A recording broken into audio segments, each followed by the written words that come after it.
What's up guys, in this video I will tell you how to get a loan through Cash App. So first what you need to do is open your Cash App and log into your account.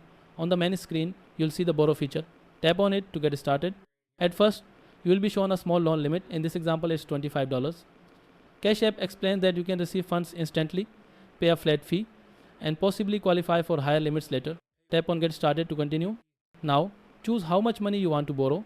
You can type in the amount or select from the available options. For this example, let's borrow $20 and tap next. Before confirming, Cash App will show the loan details. The $20 will go straight into your Cash App balance, bringing it up to $65. The fee is a flat 5%, so you'll need to repay $21 within 30 days. Tap next to move on. Here, you can set up your repayment schedule. You can choose weekly payments of $5.25 or pay the full balance all at once by the due date. There's also an option to let Cash App automatically take small amounts when you receive money. Pick the plan that works best for you and tap choose repayment schedule. Next, you will be asked to confirm your details, things like your social security number, name, address and date of birth.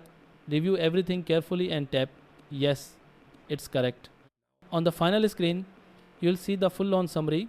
$20 borrowed, $1 fee, $21 to repay by the due date. Tap borrow instantly to confirm. The loan will now be added to your balance and you can use or send the money right away. You'll also receive notifications reminding you about repayment. If you decide to repay early, you can go back into the borrow section, choose your loan and tap on repay balance. Select your repayment source, confirm and Cash App will process it immediately. Confetti will even appear on the screen once the payment is complete. And that's how you take out and repay a loan using Cash App's borrow feature. Thanks for watching.